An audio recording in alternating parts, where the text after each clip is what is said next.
estudos para concursos da Secretaria Estadual de São Paulo de Saúde. Vou ler tentar ler toda a lei 10.261, que é a Lei de Estatuto de Servidores Públicos Civis do Estado. Essa aqui normalmente não tem muitas, quer dizer, ela cai bastante nos concursos do Estado de São Paulo. Cai bastante, eu digo que cai bastante quando só tem umas 100 questões delas, né? Elas caem em polícia, concurso estadual. Daí, só que eu acho, pelo que eu me lembro, normalmente só cai alguns capítulos dela. Mas dessa vez eles pediram para ler tudo. Mas como ela é parecida com a questão da 8112, a Lei Federal de Estatuto dos Servidores, basicamente a maioria das coisas dela vai ser iguaizinhas, né? Temos ver se tem alguma coisa. Daí eu vou tentar ler tudo de uma vez só. Do artigo 1 das disposições preliminares até o artigo 180. Tem 90, C4, 200, 209, 222, 225, 234, 239, 242. Caraca, quando acaba isso aqui? 255. Tem muita coisa. Não vou ler tudo não tem como. Eu não vou ter saco pra ler tudo. Vai até 327, cara. Quanto artigo? Bom, já que esse é o primeiro caricha, vamos ler aqui questões e depois as exposições. As questões que caíram sobre esse estado. São questões que caíram no TJ de escrevente, outra no TJ de escrevente também. Caraca, todas as questões que caíram, que estão aqui na apostila, são do TJ escrevente. Bom, vamos lá. São 3 questões, né?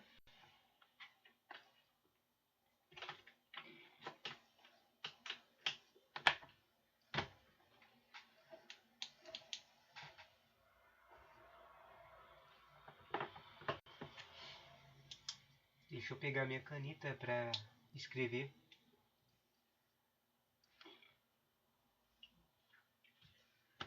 Dentre os deveres estabelecidos pelo Estatuto do Funcionário Público Civis do Estado de São Paulo, encontra-se prevista expressamente o dever de levar a regularidade de que tiver ciência, ação de cargo e conhecimento da primeira autoridade com a qual tiver contato. Obviamente isso está errado. Não é a autoridade primeira. Não, primeira. Segundo, prestar ao público em geral as informações requeridas no prazo máximo de 48 horas. Isso aqui está meio estranho, né? Não pode prestar informações que sejam sigilosas, né? Isso é estranho. Estar em dia com as leis, regulamentos, regimentos, instruções e ordem de serviço que digam respeito às suas funções, e isso está certo. O quarto diz atender com urgência a preferência à expedição de certidões requeridas para a defesa do direito ou para esclarecimento de situações de interesse pessoal. Não pode fazer isso. Isso aí é, como é que se diz, nepotismo. E o quinto é comprar as ordens superiores, mesmo quando manifestamente legais, cabendo, neste caso, todavia apresentar contra elas. E não é para você cumprir as coisas ilegais. Ou seja, essa aqui é a C, a terceira. A segunda questão. Escrevente técnico judiciário, apresenta recurso de multa de trânsito recebida por esposo perante o Departamento de Trânsito do Estado de São Paulo, DETRAN. De acordo com o Estatuto dos Funcionários Públicos Civis do Estado de Securta, quando descrita é...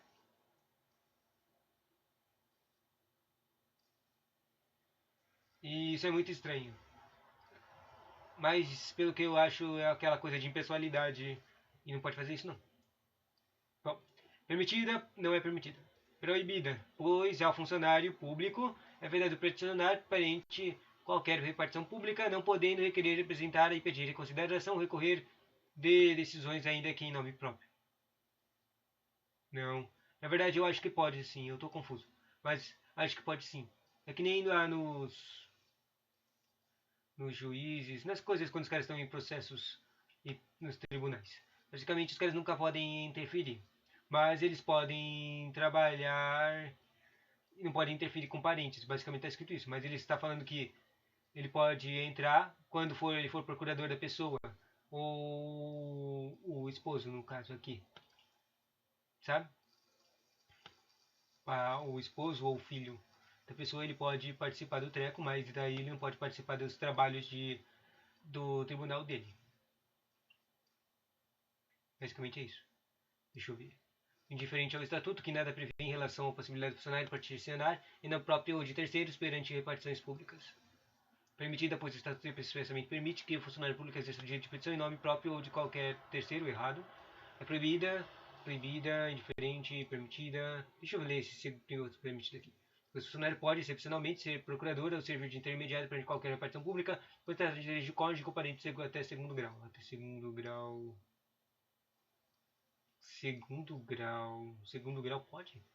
Cara, eu vou escolher A.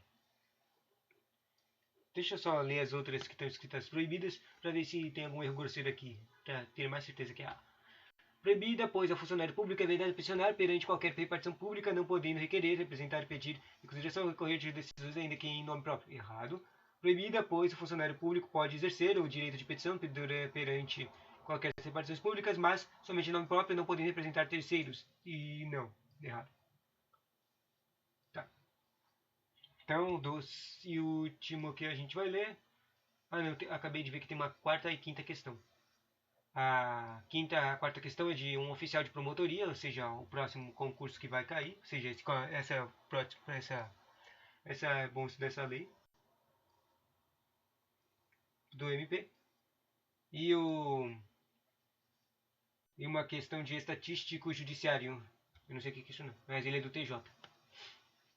Agora que eu descobri que tem que caiu questão do oficial do Estatuto de Funcionários Civis no MP São Paulo, eu vou dar uma olhada na apostila depois. Bom, considere a seguinte situação hipotética: funcionário público comete erro de cálculo, o que leva ao recolhimento do valor menor do que devido para a Fazenda Pública Estadual. E isso aqui, os professores já mencionaram muito isso aqui. Responsabilização de prescrita pelo Estatuto dos Funcionários Públicos Civis do Estado de São Paulo. Nesse caso, determina que o funcionário será obrigado a repor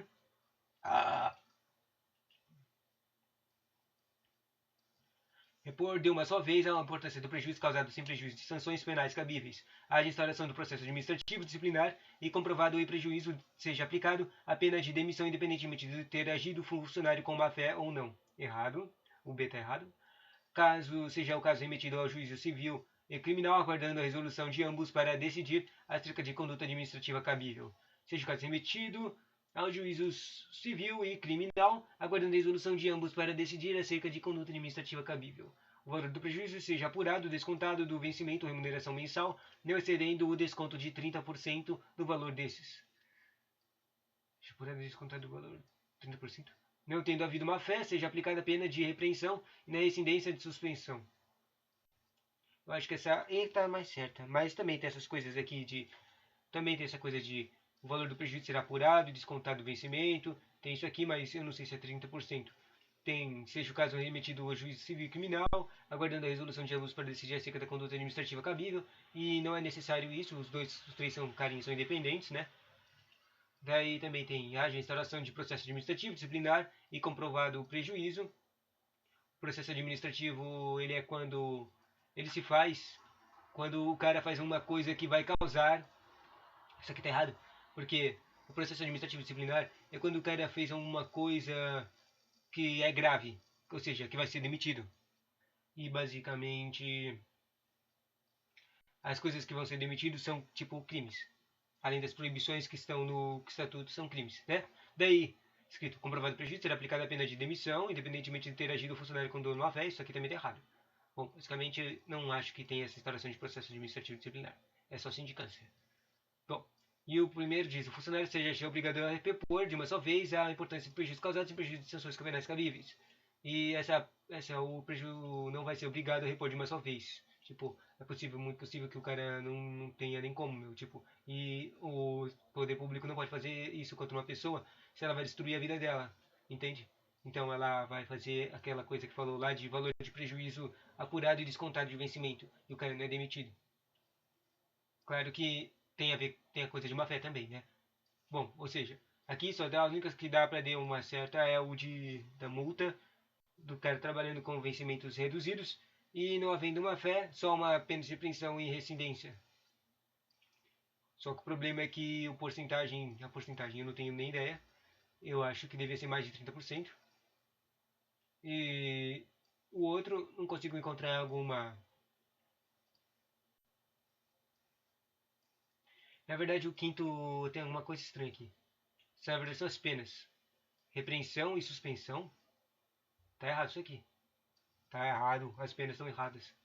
É que a ordem de penas é advertência, não, é repreensão, é o primeiro, ou seja, o mais baixo.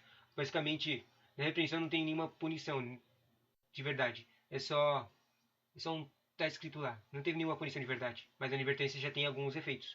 E daí na suspensão, claro que tem efeitos super efeitos. Ou seja, o que está errado aqui é a ordem. Ó. Não havendo má fé, devia estar escrito: será aplicada a pena de advertência e depois suspensão. Na residência é uma suspensão. Mas está escrito aqui repreensão, então não está errado.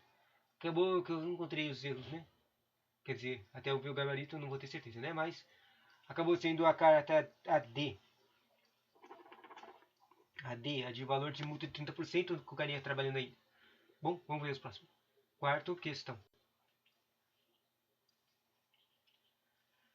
A Lei 10.000/2001 dispõe que funcionário público é proibido fazer parte de quadros sociais de qualquer tipo de sociedade comercial, e isso está errado.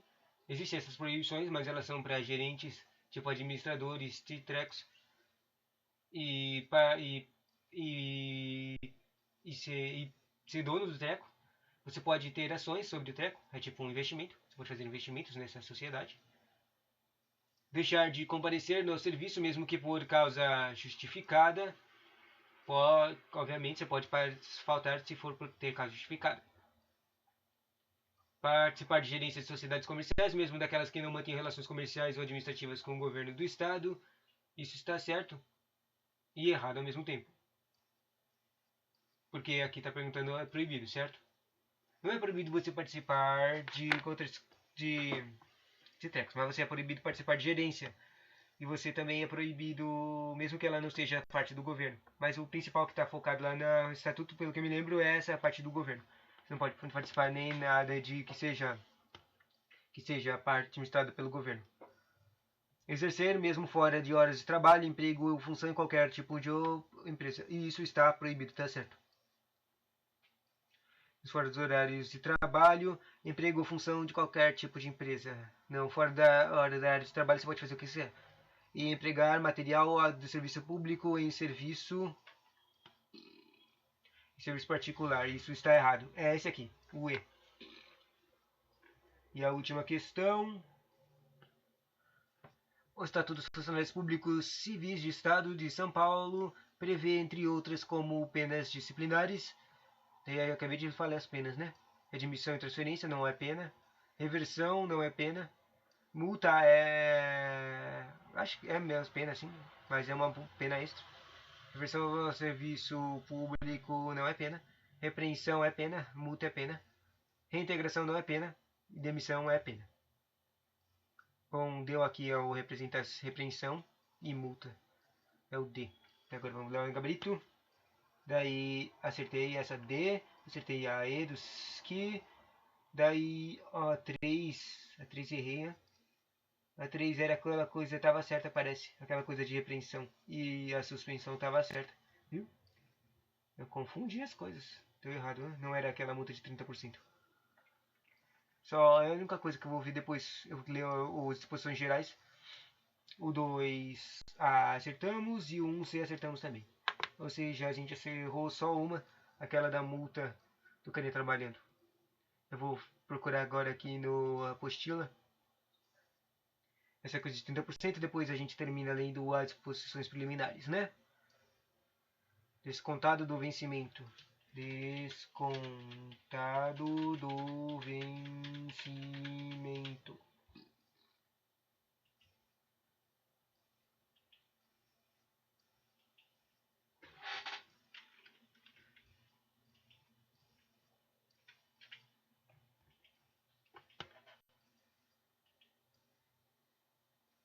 Tá.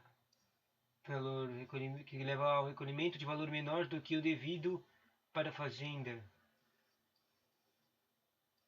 Pelo menos não teve prejuízo. Na verdade, no próprio enunciado da questão estava escrito que leva ao recolhimento de valor menor que o devido à fazenda.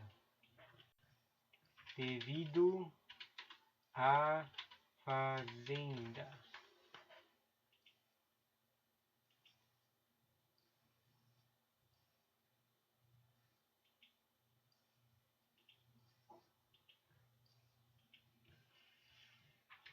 Tá difícil achar aqui. Para a fazenda. Tá.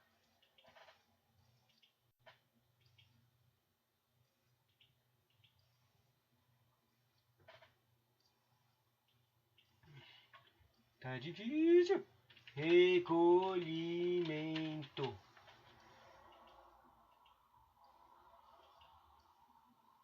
Achei alguma coisa. Recolhimento de carteira funcional. Não. Nos casos de indenização da fazenda estadual, o funcionário será obrigado a repor, de uma só vez, é importante o prejuízo causado em virtude de alcance ou desfalque, remissão ou omissão, em efetuar recolhimento ou estrada de prazos legais. Nem ideia do que eu tô lendo aqui. Próximo.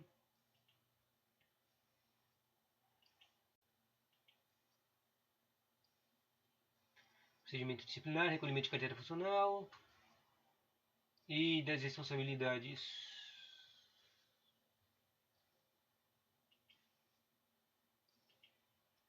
Bom, acabei de descobrir que eu não sei, não tenho a menor ideia de onde é que tá esse cara aqui. Essa multa. Eu vou escrever vencimentos. Né? Desconto de vencimentos. Afastamento, até 130 dias, vencimentos, Aqui, a licença típica deste artigo, vencimentos, não. Próximo. As consignações da folha para efeito de desconto de vencimentos, remuneração serão disciplinadas em regulamento, não. Repórter previsto neste artigo, afastamento se dará em prejuízo de vencimentos e vantagens ainda que não incorporadas na respectivo cargo. Mandato de vencimento e remuneração, com prejuízo dos vencimentos e demais vantagens do cargo. O afastamento sem prejuízo, vencimentos afim, aproveitamento, vencimentos.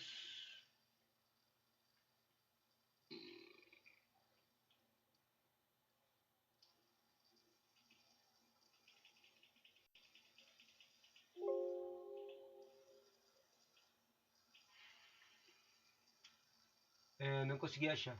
Bom, vamos terminar aqui com as disposições preliminares, que é só o artigo 1 a 10, mas é bastante coisa também.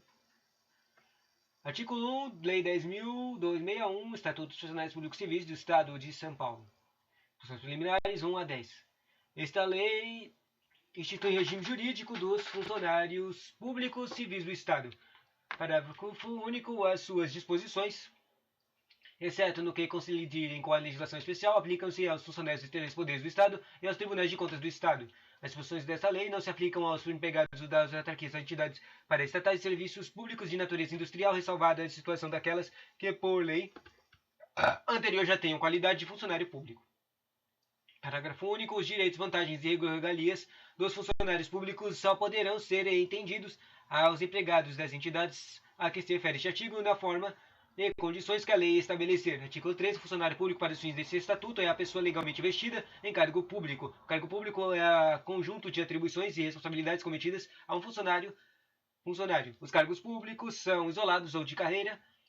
Os cargos públicos serão atribuídos valores determinados por referências numéricas seguidas de letras ou em ordem alfabética, indicadores de graus. O conjunto de referência e grau constitui o padrão de cargo. Classe é o conjunto de cargos da mesma denominação. Carreira é o conjunto de classes da mesma natureza de trabalho e escalonadas segundo o nível de complexidade e grau de responsabilidade. Quadro é o conjunto de carreiras e de cargos isolados. E 10. É verdade atribuir ao funcionário serviços diversos inerentes ao seu cargo, exceto as funções de chefia, direção e comissões legais. E as comissões legais. Legal, né? Tchauzinho.